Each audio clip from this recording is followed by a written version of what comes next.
Bueno, muy buenas tardes. Agradecemos mucho su presencia a nombre de Penguin Random House, como editor de Ana Lilia estoy representando. Exactamente hace un año aquí presentamos el libro de Pemex RIP. Nos estamos acordando y con la presencia de un panel de primera. Estaba el doctor Lorenzo Meyer, Cuauhtémoc Cárdenas y Julio Hernández López. Y ahora de nuevo estamos pues por todo lo que ha ocurrido. Y lo que ha ocurrido es que, como dice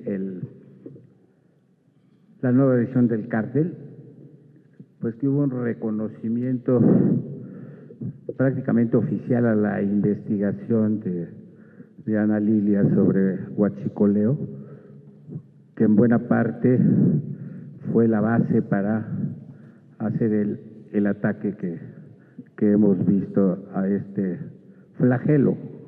No me gusta la palabra, pero bueno, pues hay que usarla porque hasta la Cuarta Transformación la usa. Entonces, lo que vamos a hacer es un ejercicio de conversación, de una manera como me pidió Ana Lilia, que fuéramos muy didácticos sobre la naturaleza de su investigación, para hacer como un resumen de lo que ha sido su trilogía del petróleo. Entonces, por ahí nos vamos a ir y después también ganar tiempo para que ustedes mismos puedan hacer preguntas, ¿no? Lo que cuentas en tus 3 libros sobre petróleo, Camisas Azules, Manos Negras, el saqueo de Pemex desde Los Pinos, 2010, el Cártel Negro, cómo el crimen organizado se ha apoderado de Pemex, 2011, y Pemex RIP, vida y asesinato de la principal empresa mexicana, 2017, es la historia final de la corrupción de petróleos mexicanos. Prácticamente arrancas de 2002 en Camisas Azules con el caso de César Nava, el panista que era el abogado general de Pemex.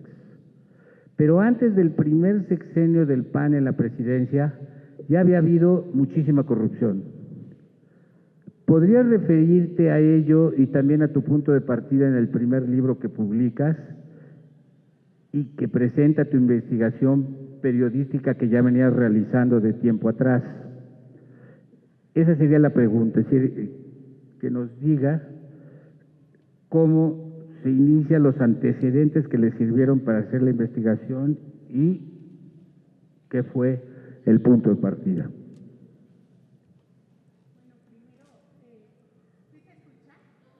No, tú no.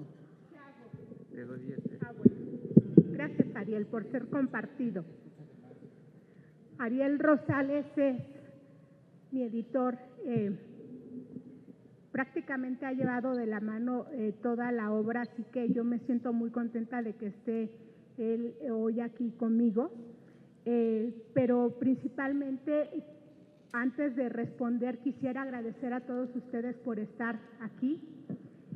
Gracias por su tiempo y sobre todo por el interés de ustedes en tener este acercamiento en este conversatorio, que nosotros queremos que sea una charla amena, en que podamos reflexionar sobre lo que ha ocurrido en México con esa empresa, Petróleos Mexicanos, una empresa paraestatal primero, cuando la crea, se forma después de la nacionalización del petróleo por iniciativa del general Lázaro Cárdenas, y que ahora se le llama empresa productiva del Estado, que debía ser productiva supuestamente con la reforma energética, pero vemos cómo Petróleos Mexicanos ha llegado a sus niveles más bajos de productividad de toda su historia, derivado principalmente de la corrupción y de una acción deliberada de no hacer productiva una empresa, porque lo que se quería era privatizar la principal riqueza de este país, que es el petróleo.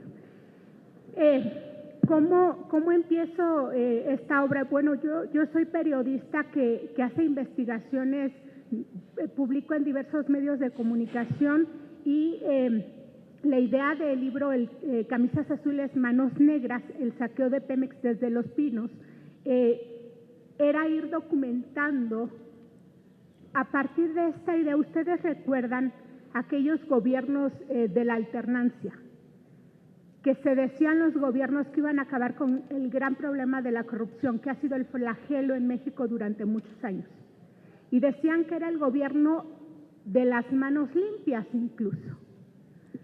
Y lo que yo iba investigando como periodista era que ese gobierno ni era de las manos limpias, y la intención de ese gobierno no era hacer un buen gobierno, que desgraciadamente se estaba desaprovechando dolorosamente para nosotros los mexicanos esa gran efervescencia que generó en la ciudadanía el cambio de poder, el finalmente sacar al PRI de la presidencia.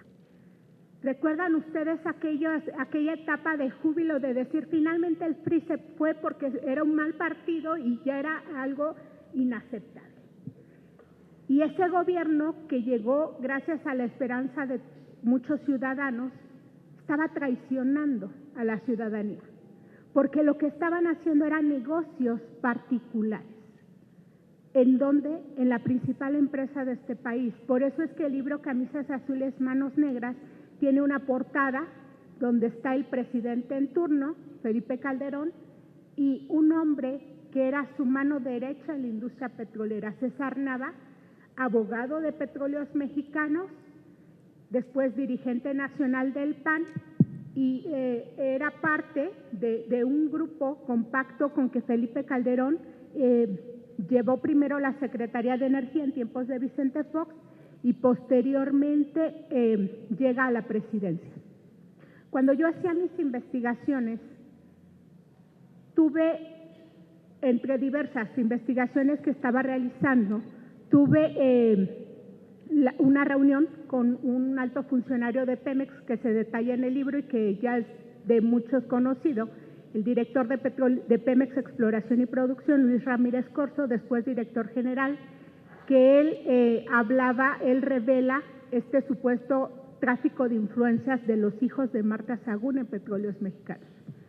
Lo que fue pasando con ese libro, con esa investigación, fue que fui teniendo una serie de piezas de un rompecabezas que embonaba en un retrato de lo que se estaba haciendo desde las altas esferas del gobierno para hacer negocios privados de los hombres públicos.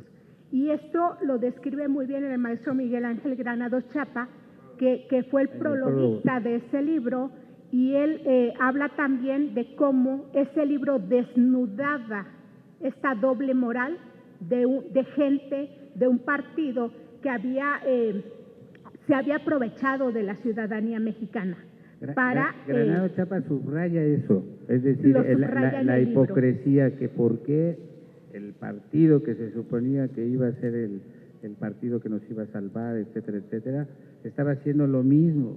Exactamente. El maestro Granados Chapa, que era un periodista tan agudo, tan acuicioso, en pocas palabras, creo que es uno de los mejores periodistas que hemos tenido en México, hace una radiografía, él sintetiza todo lo que plantea ese libro a partir de esto, que no era ni un gobierno de manos limpias y que se había traicionado esa esperanza de los mexicanos de la transición en el poder. Por eso es que el libro lleva el título de Camisas Azules, Manos Negras. Y bueno, en ese libro se plantean casos que resultaron emblemáticos, como este de el tráfico de influencias que hacía la familia de Vicente Fox en Petróleos Mexicanos, revelado por uno de los principales, por el director de Pemex, vamos, en pocas palabras. Se habla de los negocios de Nava. Yo tenía una pregunta ahorita, porque la relación era con oceanografía, ¿no? Así es. Ha vuelto a hablarse ahora de oceanografía, ¿no?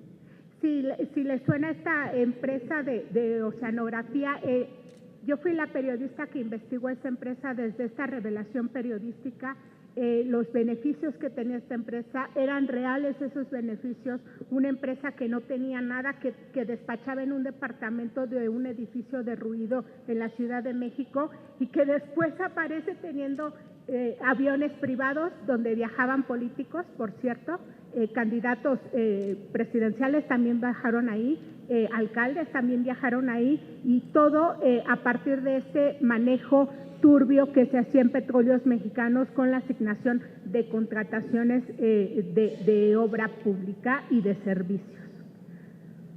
Me llama la atención de que ahora, tú que estás en una mesa ahí con Carmen Aristegui, justamente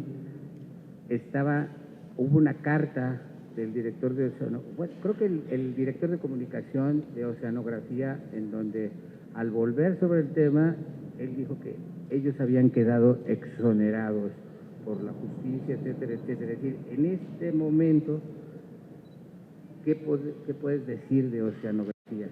Bueno, la empresa Oceanografía es emblemática de la corrupción en las administraciones de Vicente Fox y de Felipe Calderón. Pero sigue vigente, sigue activa la empresa. ¿Es proveedora o es de Pemex, ¿no?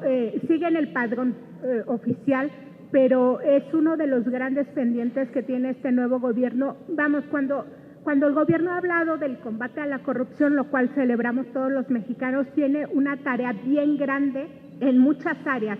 Lo que ha pasado ahora es que se ha quitado como el velo y han saltado por ahí casos, la podredumbre, como es el título de esta mesa, en Pemex y en todos lados. Entonces es una tarea ardua que sin duda debe llevar a una depuración de empresas que han defraudado a la petrolera, que han incurrido en malas prácticas, para que realmente Pemex sea una empresa productiva. Para que se rescate la industria petrolera se necesita sanear también de proveedores corruptos. Lo que pasó con la empresa Oceanografía fue que en la recta final Enrique Peña Nieto y su grupo de gobierno sale a decir vamos a inhabilitar esta empresa corrupta. Sí son los corruptos del sexenio panista, pero lo que hicieron fue pelearse la naviera. Cada uno quería una parte de eso. Y tuvimos que había socios que eran primos de la procuradora, que eran familiares de tal y cual. Ustedes si ven la radiografía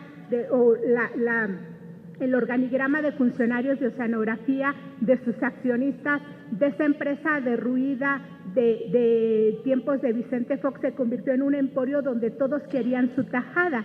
Lo que pasó en el gobierno de Enrique Peña Nieto fue que también querían su parte. ¿Y qué se hizo? El Servicio de Administración y Enajenación de Bienes, recuerdan cuando se intervino a la empresa, lo que se hizo fue inyectarle más dinero para después, no se sabe dónde quedó todo lo que se le inyectó a esa empresa. El empresario, el dueño original de la compañía, Amado Yáñez, dice que los han exonerado, pero fue del fraude a Banamex, no de todo el cúmulo de irregularidades en Petróleos Mexicanos.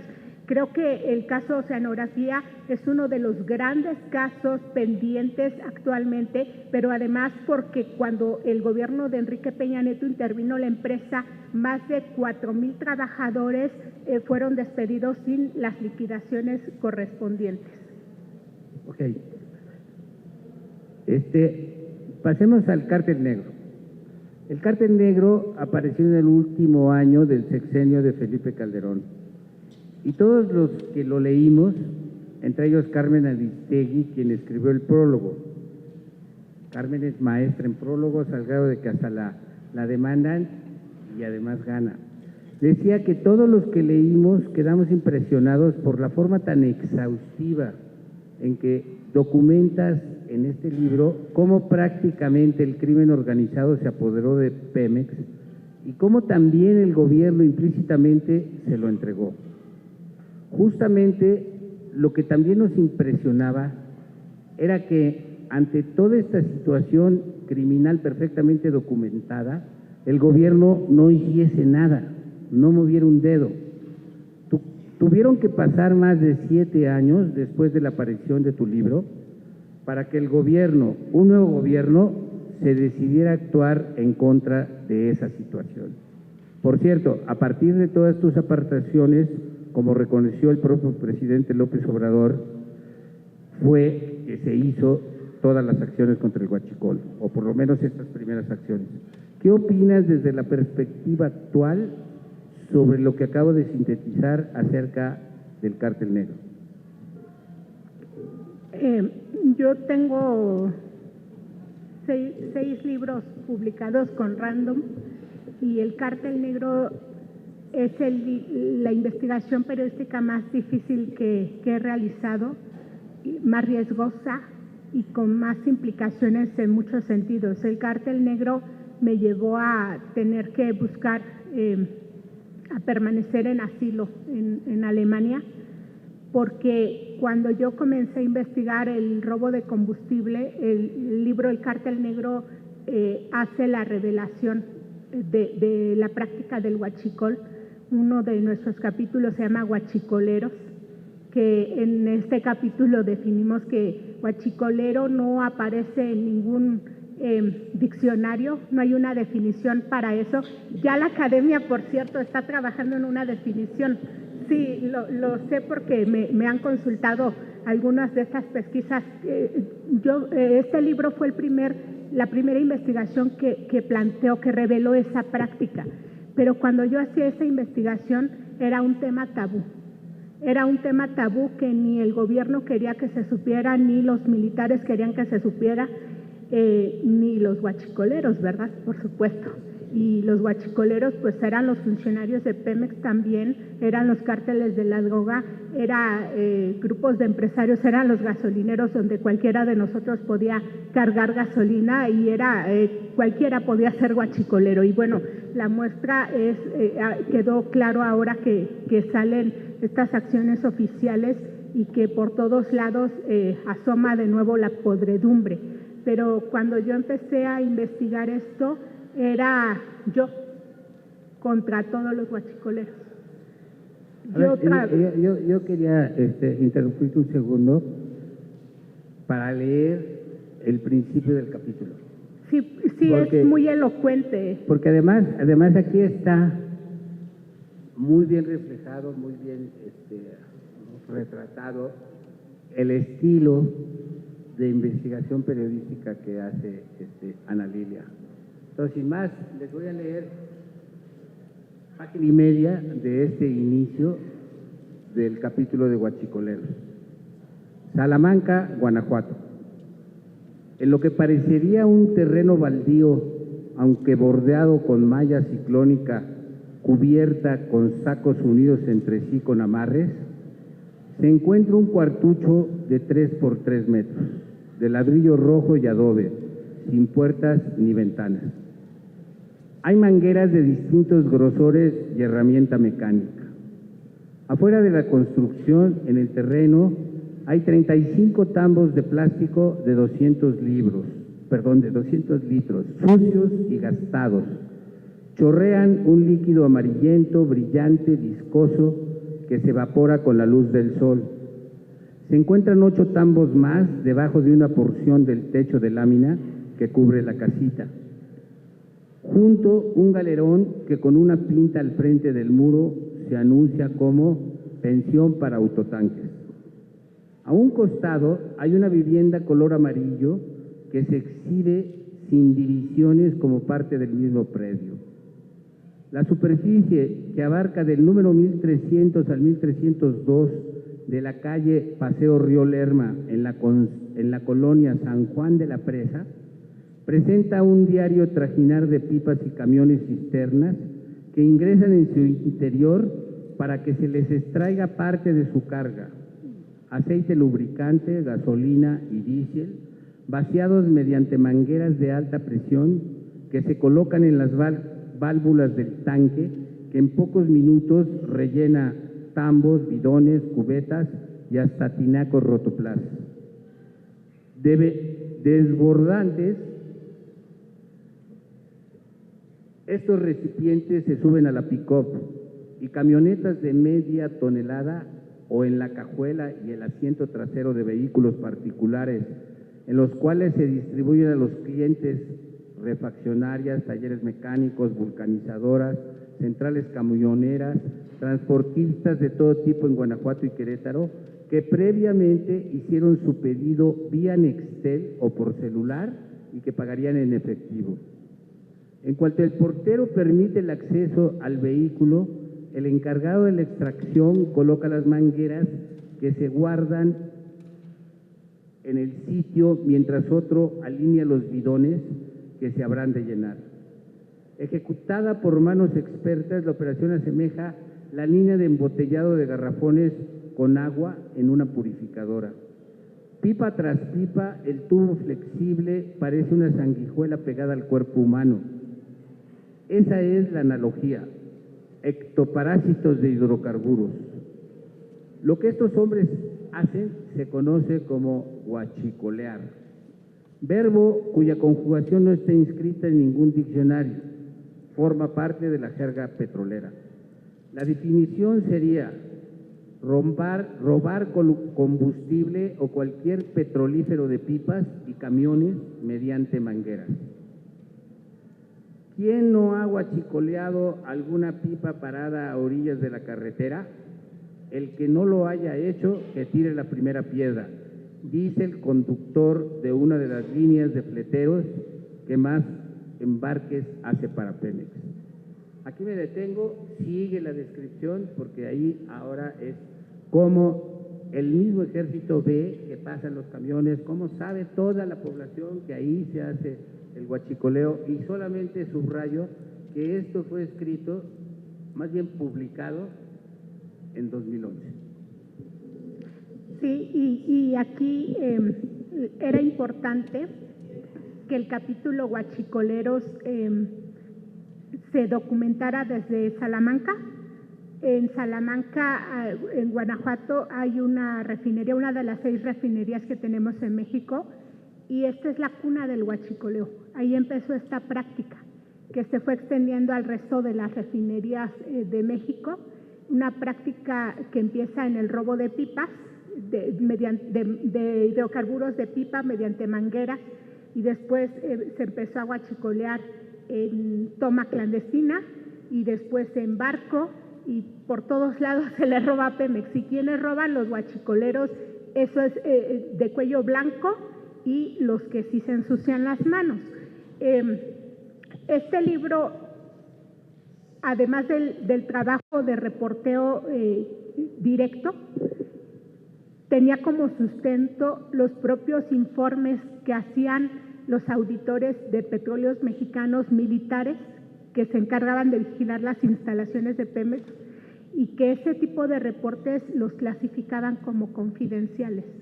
Es decir, era secreto a voces, y por eso es que yo enfrenté tantas amenazas, el riesgo, porque no querían que se supiera lo que estaba ocurriendo. No querían que se supiera que se estaba montando toda una estructura criminal de distintos eslabones para robar a Petróleos Mexicanos, sí con el robo de combustible, pero también con empresas que montaban organizaciones criminales para simular contrataciones de obra o de servicios que nunca se hacían, pero que servían para sacar dinero. Si ustedes ubican este tema de las triangulaciones de obra, lo que se denominó la estafa maestra, esa práctica se originó en Petróleos Mexicanos hace muchos años. De hecho, una de las universidades más vinculadas era una que prestaba supuestas asesorías para Pemex, que en realidad nunca se hacían. Lo que pasa es que había un acuerdo entre el rector y los directores de Pemex para hacer como que firmaban un contrato que nunca existía ni la obra ni los servicios, pero se sacaban millones y millones y millones de pesos. Entonces, esto era importante documentarlo. Este libro del Cártel Negro tiene mucha información que en su momento que fue clasificada como confidencial, y que fue una tarea bien complicada el poder tener acceso a esa información, porque yo tenía claro que era el crimen organizado operando en Petróleos Mexicanos, pero había que probarlo documentalmente. Y las pruebas se incluyen en este libro. Entonces, ahora que planteas esto, que las pruebas siempre estuvieron aquí. Es más, se plantea hasta el número de expediente, el nombre de las empresas que compran huachicol. En estos momentos… La lista aquí de más de 35 empresas con sus nombres y apellidos. Ahí, Refaccionaria Allende, Refaccionaria Carbín, estoy leyendo así, saltando. La Efectiva, Lubricantes Erasmo, Refaccionaria San Agustín, y sigue por acá, lubricantes como Ford, lubricantes Coello, y toda esa información salió de informes militares que además estaban clasificados y además fue a comprobar esa información in situ, Ana Lilia.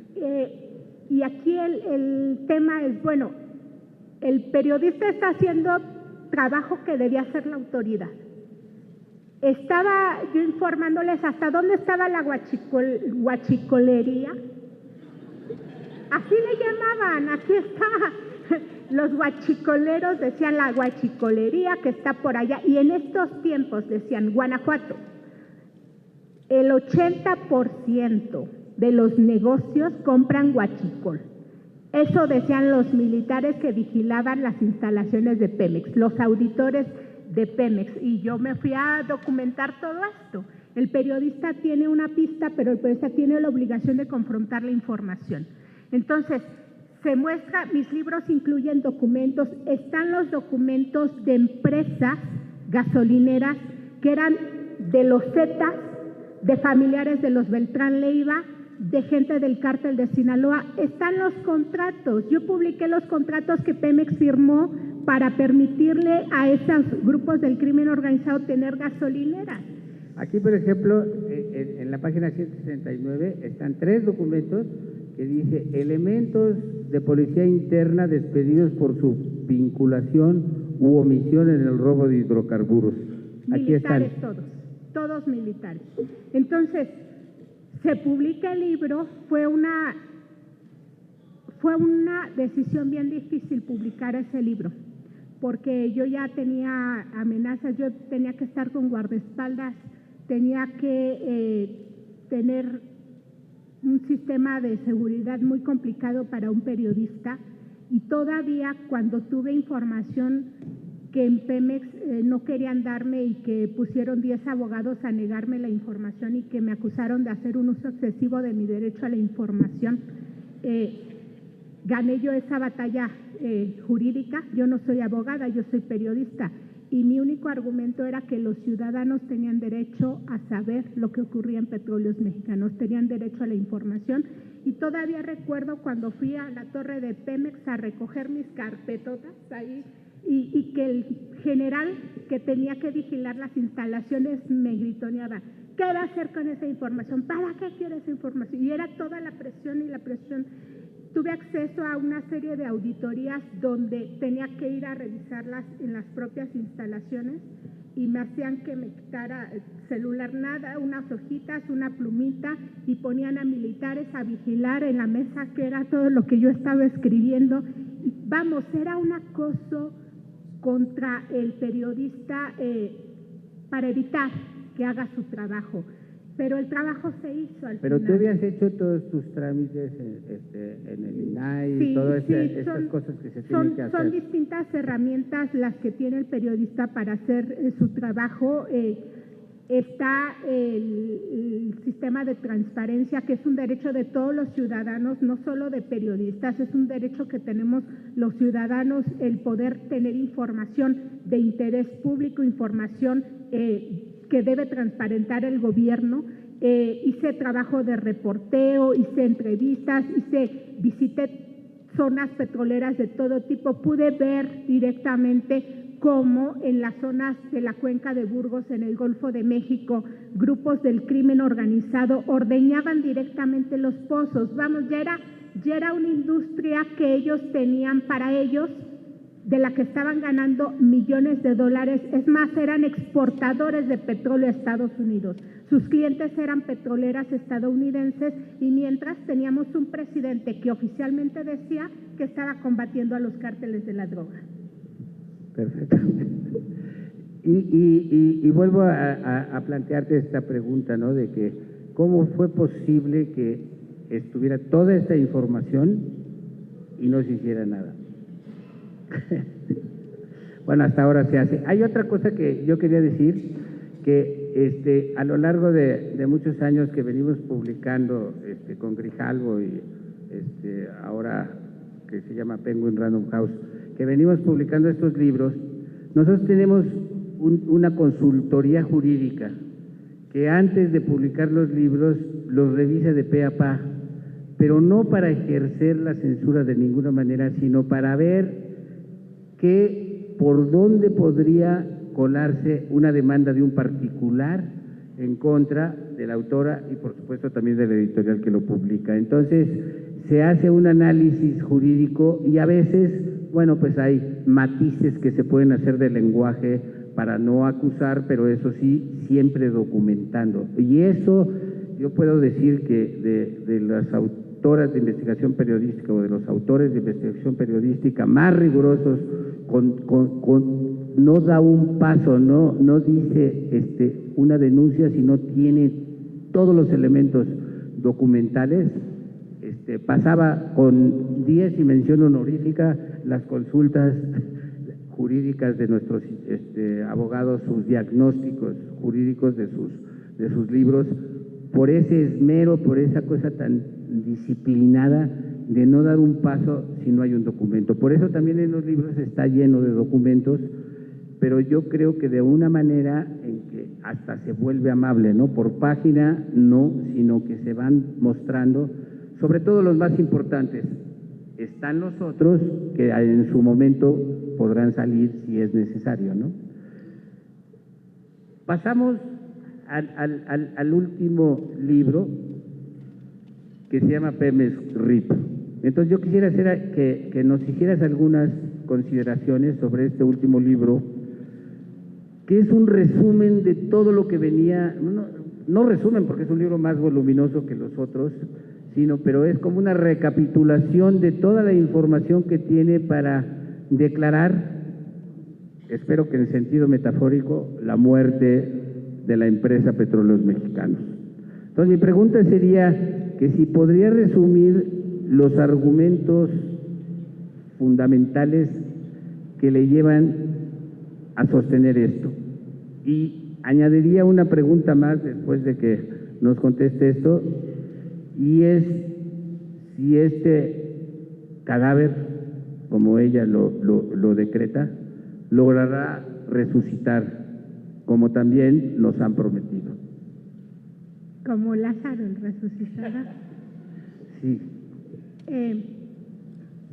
En el libro Camisas Azules, Manos Negras, yo había documentado prácticamente el delito de cuello blanco, el huachicoleo de cuello blanco, el de funcionarios de alto nivel haciendo negocios en petróleos mexicanos, algunos hasta para sus propias empresas. Imagínense que había algunos directores de petróleos mexicanos que tenían sus empresas contratistas de petróleos mexicanos, al mismo tiempo eran contratistas. Entonces, ¿qué era lo que iban a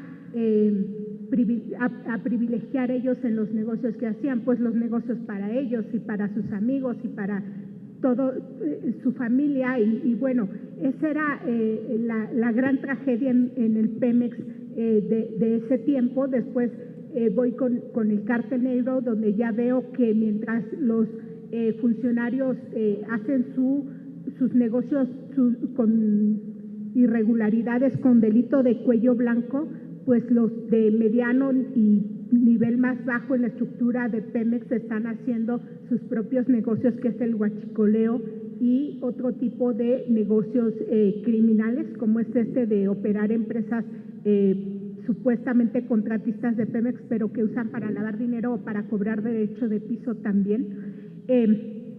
Pero había un hueco en esa historia, en ese panorama que iba yo documentando del Petróleos Mexicanos, digamos, en su época, en sus años recientes, y ese hueco era encontrar o explicar desde dónde venían estas prácticas, el por qué una empresa que llegó a ser entre las primeras 11 del mundo en su productividad, en sus ingresos petroleros, por qué había llegado a un nivel donde el funcionario robaba y el empleado robaba y el contratista robaba y el cártel también robaba. Había una explicación a todo eso y bueno, la idea de Pemex-RIP era también rescatar la memoria y la esencia de lo que fue el Pemex desde la nacionalización de la industria petrolera, desde el sueño que tuvo el general Cárdenas, que Ariel, tú mismo revisaste esta edición que hicimos de el discurso del general Cárdenas, que es un discurso hermosísimo, esperanzador, lo que él veía en el petróleo para todo el país y que conmueve leerlo, porque yo estoy convencida que si se hubiese llevado una empresa como pensaba el general Cárdenas, no tendríamos los niveles de malos manejos que tenemos hoy, el reto que se tiene hoy para rescatar esta empresa. Y no en vano, el libro termina con una entrevista a Cuauhtémoc Cárdenas. Sí, el libro va transitando desde que el general nacionaliza la industria, el contexto de por qué se nacionaliza la industria, y encontramos unas semejanzas pasmosas, diría yo, de cómo Porfirio Díaz tenía su contratista favorito, que era el propio inglés, que era el principal beneficiario de la explotación petrolera entonces.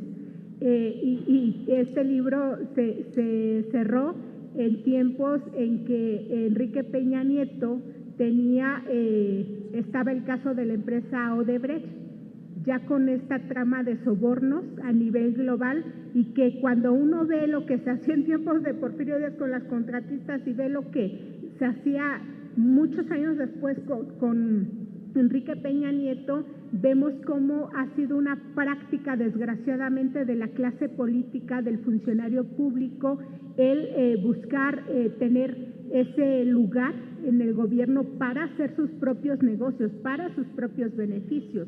El libro Pemex-RIP, que documenta la historia de Petróleos Mexicanos, la vida y muerte, una muerte pausada, diría yo, 3 puntos suspensivos, es un reflejo de lo que ocurrió también con nuestra sociedad.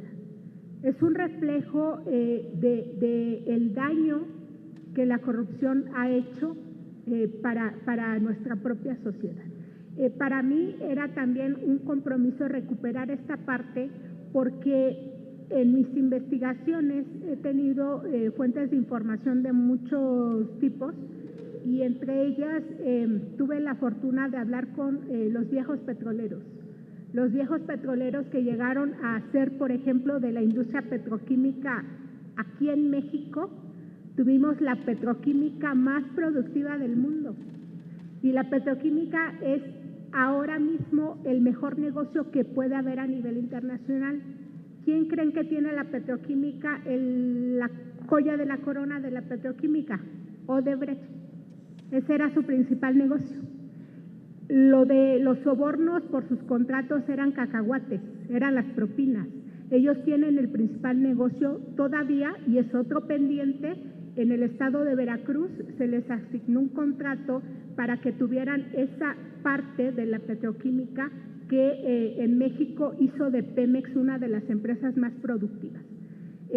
Pero también se tenían que contar historias desde cuándo venía esos usos y costumbres de los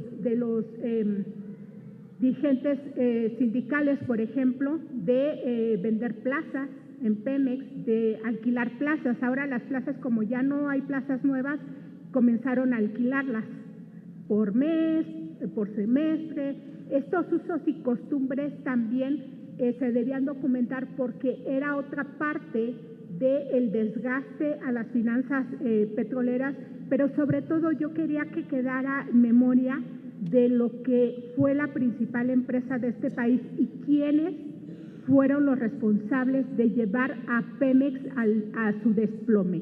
quiénes fueron los responsables de este saqueo, porque yo como periodista he sido muy rigurosa con mi propio trabajo, muy exigente con mi propio trabajo, y en este trabajo yo sí pongo nombres y apellidos y doy rostro a la corrupción, porque ese es compromiso de los periodistas cuando hacemos investigación seria.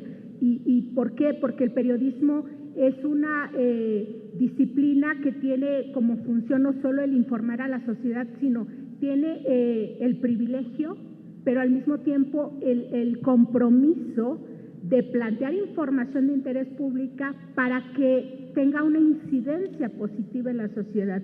Es decir, si yo revelé que había guachicoleros en Pemex, era para que la autoridad hiciera su trabajo. Por supuesto. Entonces, el tema de Pemex-RIP, en efecto, cierra con una entrevista al ingeniero Cuauhtémoc Cárdenas, que Ariel recordaba que el año pasado estuvimos aquí mismo presentando ese libro, y coincidía, él lo que planteaba en la entrevista es algo en lo que yo coincido. Hay una esperanza de salvar la industria, el Pemex, la industria petrolera, sobre todo porque Pemex, o más bien México, sigue teniendo un gran potencial. Tiene reservas, tiene yacimientos que se encuentran, que se han descubierto, tiene un potencial que debe ser explotado de manera racional, pero sobre todo que realmente sea una empresa productiva del Estado y para beneficio de la ciudadanía, y no para beneficio de unos cuantos funcionarios públicos o contratistas corruptos. Entonces, yo quería dejar también ese mensaje esperanzador, porque es algo en lo que yo creo, y eso en lo que creo está sustentado también con los datos duros del gran potencial que tiene México en el tema del petróleo. Por algo es que prácticamente cualquier compañía a nivel internacional quiere venir a invertir en México.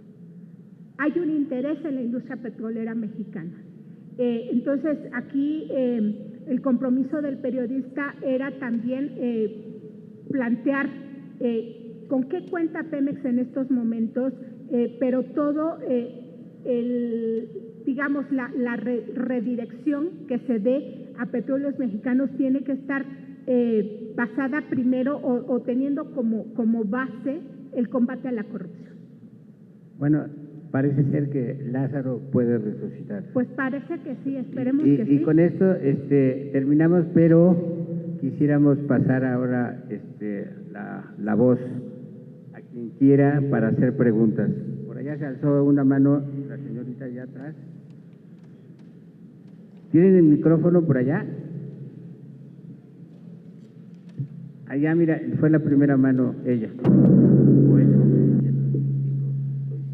Sí, gracias. Está un poquito alto el volumen. Bueno, felicitarla por la exposición, y la pregunta es muy concreta. ¿Cuál es su opinión sobre la calificación que dan Finch y otras sobre, cuál es su opinión sobre la calificación crediticia que da Finch a México con relación a Pemex? ¿Por qué las acciones de México que hace el gobierno actual no han incidido a perspectivas positivas en la calidad crediticia? Disculpe, no se entiende.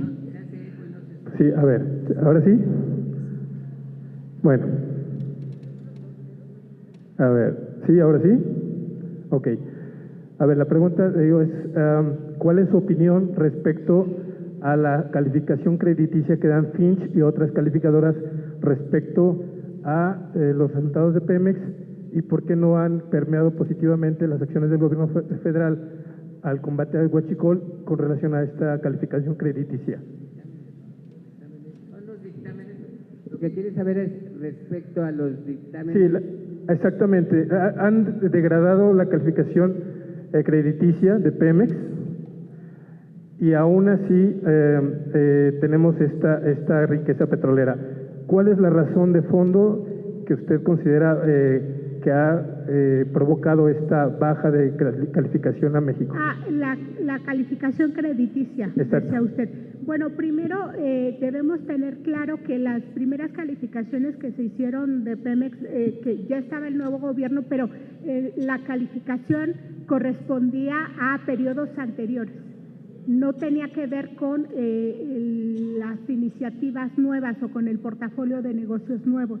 Las calificadoras no es en el momento que están evaluando, pero mucho tiempo lo que se planteaba era también el tema de el dinero que se le requería a Pemex desde Hacienda en impuestos, toda esta sangría hacendaria a Petróleos Mexicanos. Entonces, ahora se ha planteado un nuevo esquema donde se habla ya de una, pues no es tanto como una inyección de recursos, sino más bien que se le deje de quitar tanto dinero a Petróleos Mexicanos vía hacendaria.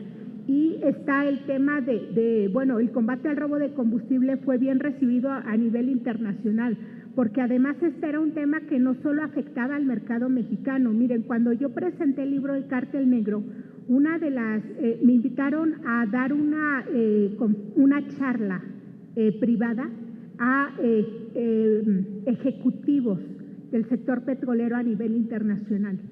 Y allí supe que les interesaba mucho saber los riesgos que tenían sus ejecutivos, porque en el libro se documenta cómo ejecutivos del sector de industria que vienen de otros países habían sido secuestrados, eran extorsionados, las propias empresas eran obligadas a pagar derecho de piso. Es decir, llegaba una empresa, aquí en Ciudad de México no es algo como tan visible, pero bueno, no era ajeno a la operación del crimen organizado en la industria petrolera. Les diría que varios centros nocturnos de Insurgentes y Reforma eran de grupos del crimen organizado que lavaban ahí dinero del huachicoleo en estos tiempos. En las regiones petroleras, la compañía tenía un contrato, llegaba con sus cuadrillas y los comandos de los cárteles les decían, sí, fíjese, tenía tal infiltración que les decían, sabemos que tienes tal contrato, tu contrato es de tanto, el monto exacto, te van a pagar los días tal y cual, el 10% es para mí y tienes que pagar derecho de piso porque si no, no te dejan entrar a trabajar a los campos. Entonces había una preocupación muy grande a nivel internacional por lo que estaba ocurriendo, pero como oficialmente no se reconocía esto, también había un silencio cómplice. Ariel Rosales me preguntaba, ¿por qué no ocurrió nada con todo eso? Porque había muchas complicidades que lo que hicieron fue dejar crecer el negocio. El tema de las calificadoras son criterios muy particulares los que evalúan, pero acá la primer calificación que se hizo no hubo la suficiente información de qué era exactamente lo que se estaba calificando y no era el periodo actual de la administración, era pasado.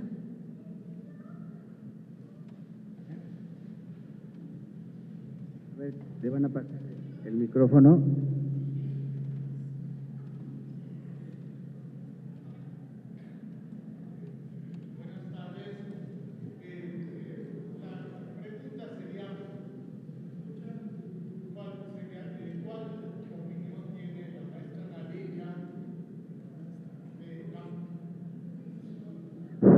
Sí, mi pregunta sería la opinión de la maestra Ana Lilia respecto a algo de lo cual yo tengo una opinión positiva, que no diré. La primera es el rescate, la disposición del pueblo mexicano a rescatar nuevamente el petróleo y todos sus recursos. Creo en lo personal que eso tiene que ver con lo sucedido el 1 de julio del año pasado. Es un momento tan importante como en 1934 y 38. Y la segunda es una pregunta referente a qué papel tienen los trabajadores que, en mi opinión, como profesor modesto, profesor de Economía Política en la Facultad de Economía de la UNAM, ¿qué opinión tiene el trabajo, tienen los trabajadores en que esto se pueda realizar, llevar a cabo? Son dos preguntas y un brevísimo comentario. Una felicitación porque esta presentación no solo la hace la UNAM, sino la hace la Facultad de Ingeniería. Y bajo el régimen anterior, por ejemplo, la presentación de un libro que yo tuve el honor de coordinar con muchos autores, Reforma para el Saqueo, Foro Petróleo y Nación, se nos prohibió presentarlo en la Facultad de Ingeniería de la UNAM. Ya no quiero entrar a decir nombres, pelos y señales, pero es una vergüenza la censura y creo que es un acto de libertad de la Facultad de Ingeniería hacer hoy en día un desagravio, lo digo, a investigadoras como Ana Lilia Pérez, que es de lo mejor que ha dado la UNAM. Ella estudió en Ecatepec, nació en Ecatepec, vivió, estudió en la FES Aragón. Nací acá en el Hospital de Jesús. Para más detalles. Chilanga. Bueno, ya acabé. Gracias, creo que... Sí, yo soy una auténtica chilanga, nací aquí a unos pasos. Yo creo que hay una intención, un interés y sobre todo yo diría una esperanza de la ciudadanía mexicana de que se rescate Pemex. Yo escuchaba cuando el tema el problema de encontrar o no gasolina, muchos ciudadanos se enteraron que algo estaba ocurriendo con la industria petrolera porque no encontraban gasolina. Y eso llamó a una conciencia social impresionante. Como periodista es bien interesante también observar esto porque se veía realmente el interés de la gente de informarse. Y creo que ahí es un primer paso importantísimo, porque ahora los ciudadanos, la sociedad mexicana creo que está en un momento de sentirse partícipe de las decisiones que se estén tomando. Y esta participación, esta toma de conciencia, este querer hacer un cambio colectivo es lo único que va a funcionar. Los ciudadanos debemos informarnos de manera seria, hacer conciencia, de manera, yo diría, de manera muy serenada también. Yo he visto mucha polarización y creo que eso no lleva a nada bueno. Los grandes cambios que requiere este país son cambios que vienen desde la sociedad y yo pude observar que mucha gente decía, bueno, si se va a limpiar de corrupción Pemex, yo me aguanto, puedo estar sin auto, puedo estar o formarme. Gente que pasó días esperando, más bien era esta psicosis colectiva de los primeros días, pero la gente se quería informar y eso ya es una gran ventaja. La otra pregunta, ¿cuál fue? El trabajo. Los trabajadores de Pemex es un tema bien importante porque miren, la gente de Pemex que trabaja honestamente está convencida de que ese cambio en los usos y costumbres les beneficia a todos. Y tan les beneficia que los propios trabajadores mexicanos han sido afectados también por estas organizaciones criminales. Ayer mismo conversaba con un trabajador que tenía un cargo importante en una refinería y me decía, es que todos sabemos que ahí era ver, oír y callar. Y cómo esta práctica tan común de los mamileros. El mamilero es el trabajador de Pemex que llena sus botellas con combustible que roba en las instalaciones. Mamileros les llaman. Entonces, cuando empezaron los operativos de vigilancia, lo que hacían era soltar las mamilas antes de llegar a la zona de vigilancia y todo eso quedó regado por las jardineras porque era algo muy común, lo hacían todos. Entonces, los propios trabajadores honestos están convencidos de que se debe limpiar esa corrupción porque también lo que está en riesgo es su propia fuente de empleo, ¿no? De alguna manera el trabajador vivía también siendo extorsionado en algunas secciones sindicales por quienes controlaban ahí prácticamente el sindicato, que es otro tema pendiente y sobre todo la dirigencia sindical, el qué se va a hacer con esos dirigentes corruptos, pero yo creo que sí es un momento clave el que vive la sociedad mexicana para transformaciones que pueden ser muy positivas. Y yo lo que destaco mucho es esta toma de conciencia de la ciudadanía. Yo estoy convencida que los cambios siempre germinan en la sociedad.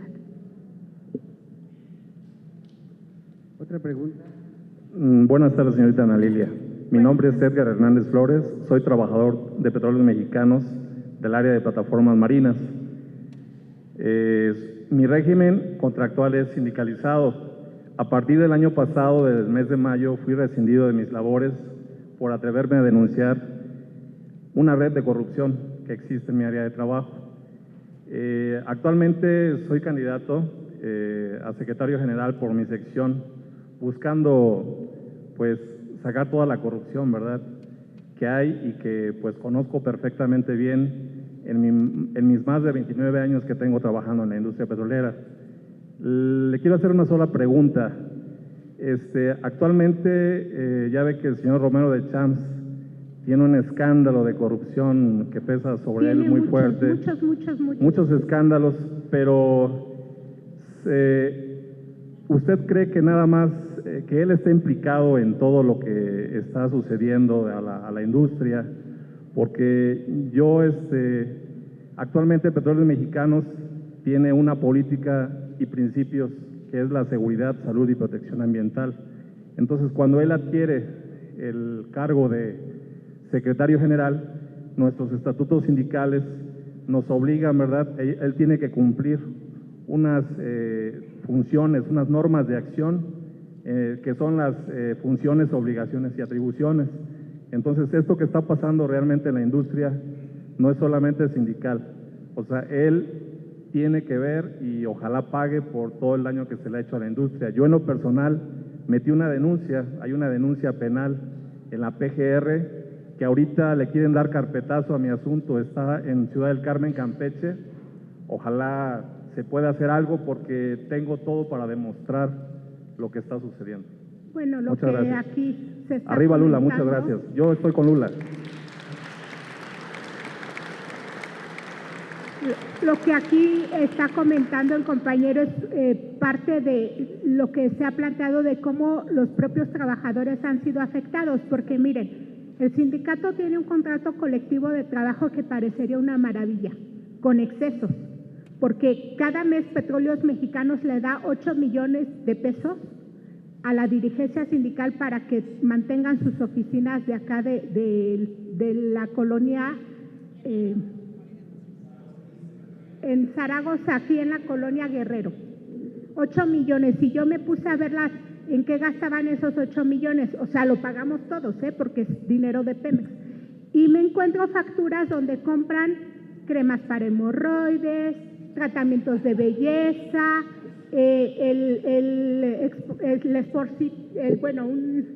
un deportivo muy caro para la dirigencia, restaurantes de lujo, tratamientos para adelgazar. Todo eso se está pagando con el pretexto de una cláusula de ese contrato colectivo. Pero en esas mismas cláusulas se dice que el trabajador pues tendría buenas condiciones. Es necesario. El compañero donde trabaja en las zonas de plataforma son las zonas de mayor riesgo en la industria petrolera, pero a veces no les dan ni siquiera los uniformes adecuados. Y el que aún es tan importante como el que a un trabajador de plataformas no le den los zapatos adecuados o el overol adecuado, puede hacer la diferencia entre la vida y la muerte. Entonces, él está dando testimonio de cómo ni siquiera se cumplen con esas cláusulas. Sí debe haber una revisión a todo el sindicato petrolero, a la estructura sindical.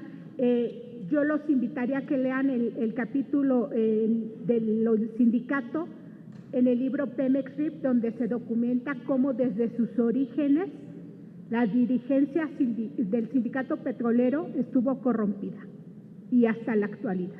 Entonces, los invito a que lean ahí toda esta historia de los malos manejos que ha hecho el sindicato petrolero. A ver aquí.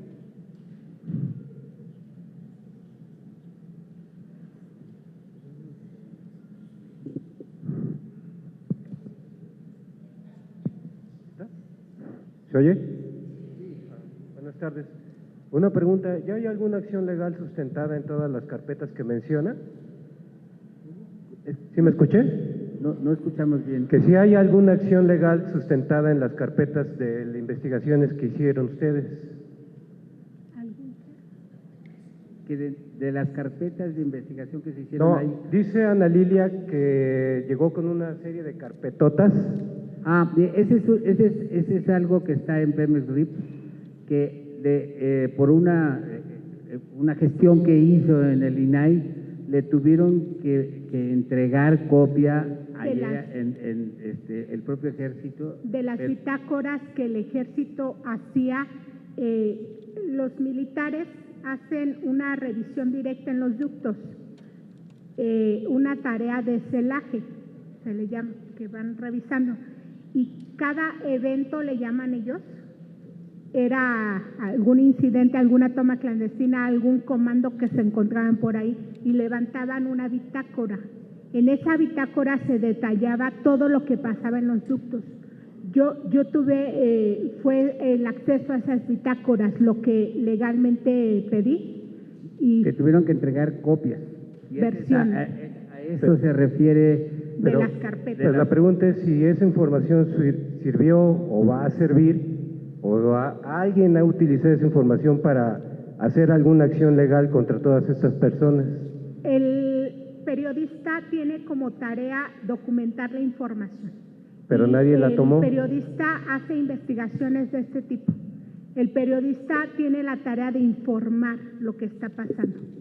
Pero la Procuraduría no se acercó con ustedes. Pero mira, por ejemplo, si alguna instancia ya gubernamental, penal o esto, le piden la información a ella que ella tiene, porque aquí hay una síntesis de esa información, pues tú también la entregas, ¿no?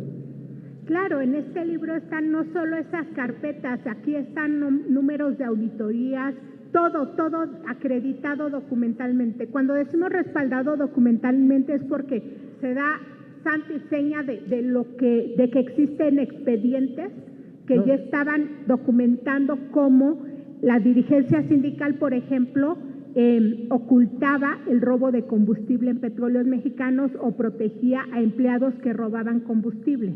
No, yo sí lo creo, pero lo que no sé es si, por ejemplo, Hertz Manero o alguien de la Procuraduría se ha acercado para decir, a ver, vamos a revisar esa información. Por supuesto que sí, ¿no? Por supuesto que sí. Pues bueno, a mí no me toca responder por qué no lo hacen, no entiendo. Pero ahí está. No, yo lo sé, pero, o sea, nadie de la PGR se ha acercado con ustedes para revisar esa información.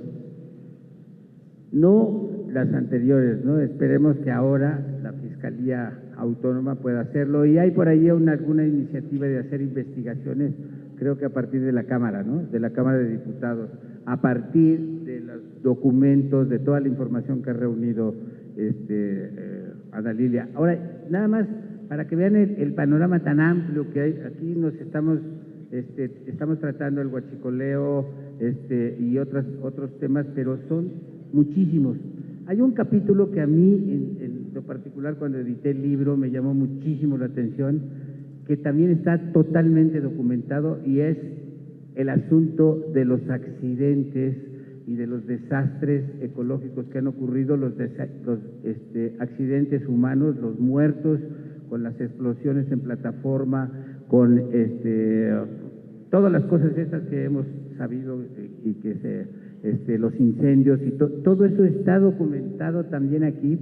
Me acuerdo muy bien del rescate que tienen que hacer con unas lanchas y con que estaban totalmente abandonadas, y el informe en el que se basa ella es el informe de investigación, creo que de la Policía Militar, ¿no? Sí, Ariel Rosales se refiere ¿recuerdan ustedes cuando hubo un siniestro en una plataforma en Pemex llamada Usumacinta que generó 22 muertes lamentables? Y en las investigaciones que yo hice, que vienen en ese libro, pude documentar cómo el siniestro no causó las muertes, lo causó el hecho de que las balsas salvavidas no servían, las balsas que había contratado Pemex. Era inservible todo ese equipo de salvamento. Entonces son muchos casos que documentan cómo la corrupción sí mata, y en la industria petrolera ha matado a mucha gente. Buenas tardes. Buenas tardes. Felicidades, Ana Lilia. Gracias. He conocido mujeres chingonas y a ti. Felicidades.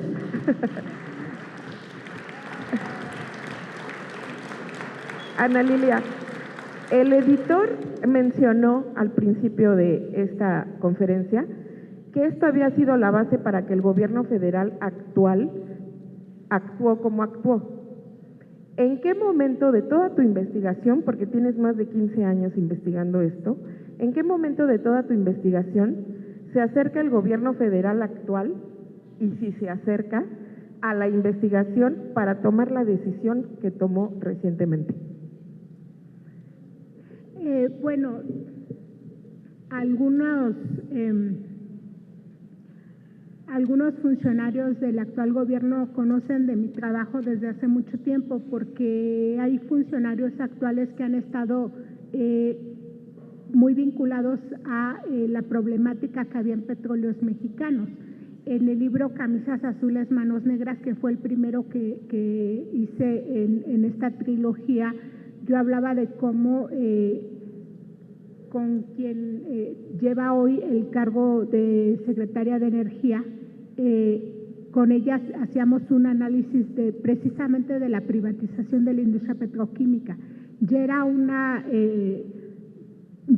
preocupación que se tenía dentro de los propios trabajadores de Pemex. Ella fue trabajadora de Pemex y tenía conocimiento de lo que estaba ocurriendo particularmente en la petroquímica, y yo la entrevisté varias veces para ese libro y otros artículos, y tenían como ya un seguimiento muy puntual de todo el trabajo que yo realizaba, y sobre todo, los contratos de Juan Camilo Muriño en Petróleos Mexicanos. Yo fui la periodista que hizo esa revelación periodística, y me los pidió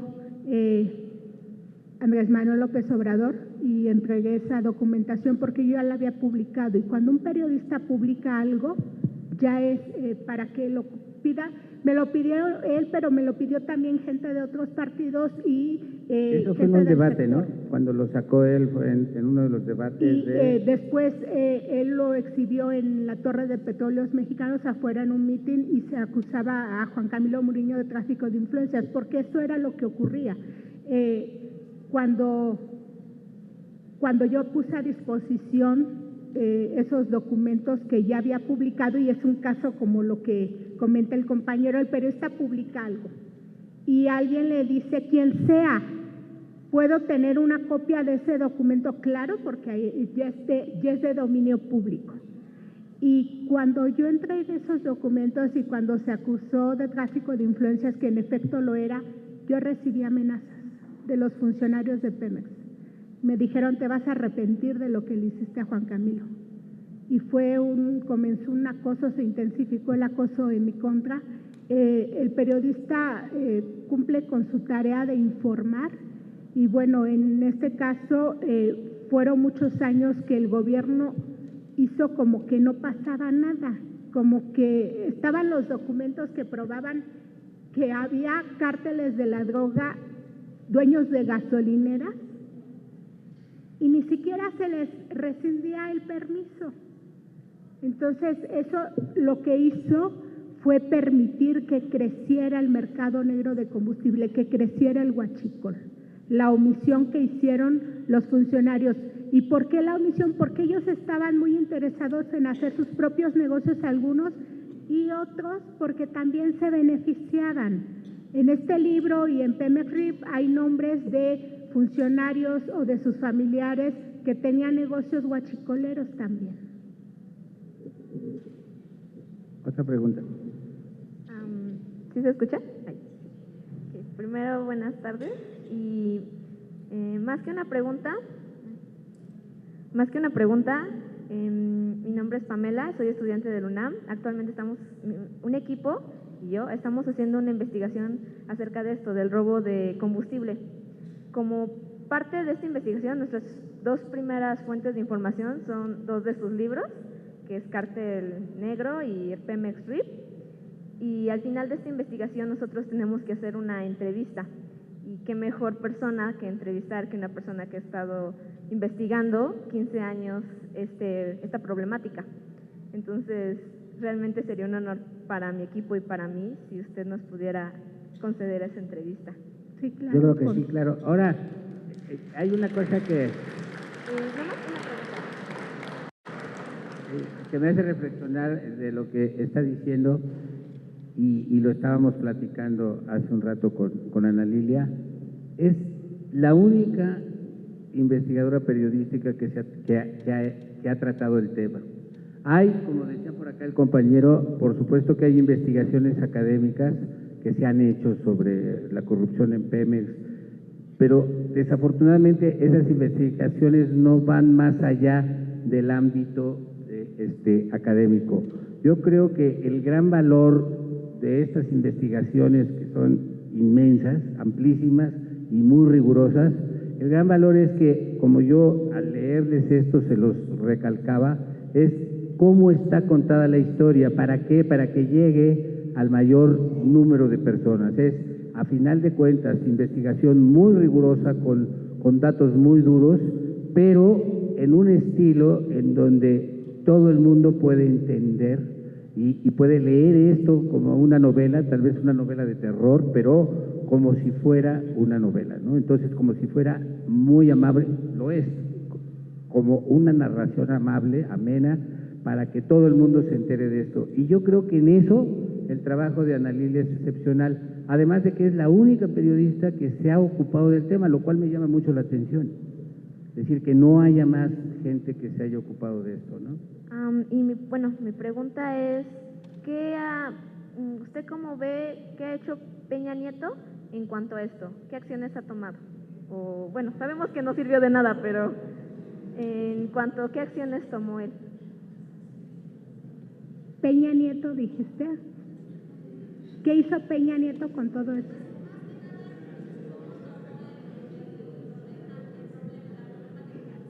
¿Cómo enfrentó la problemática? Bueno, quedamos en que el Cártel Negro se publicó en el año 2011 y teníamos los huachicoleros, ¿verdad? Y con Peña Nieto se convirtieron en los señores del huachicol, y así se llama el capítulo del libro. Esto nos da una idea del poder que tomó el robo de combustible en tiempos de Enrique Peña Nieto. Para que tengas una idea, cuando gobernaba Vicente Fox, que esta práctica del huachicoleo, que el señor miente cuando dice que no existía la palabra y los huachicoleros, pues este libro se publicó hace mucho y documentaba cómo existía en su propia tierra, en Guanajuato, y había más o menos 300 y tanto tomas clandestinas, y con Peña Nieto llegó a más de 8,000 tomas clandestinas. Entonces, ¿qué hizo Peña Nieto? Pues se permitió a tal punto que los militares que se designó custodiar y vigilar los ductos de Pemex desde la oficina central de Pemex coordinaban a los huachicoleros. Son los militares que actualmente están bajo investigación. Entonces, ¿qué se hizo? Pues afianzar el crimen organizado dentro de Petróleos Mexicanos. Bueno, ahora ya me acaban de pasar un aviso de que tenemos ya que cortar, porque va a haber una firma de ejemplares por parte de Ana Lilia. Entonces, para pasar a esa etapa, pues vamos a tener que terminar. Les agradecemos muchísimo su presencia y, por supuesto, a Ana Lilia. Gracias a todos. Gracias por compartir su tiempo y por interesarse en esta obra.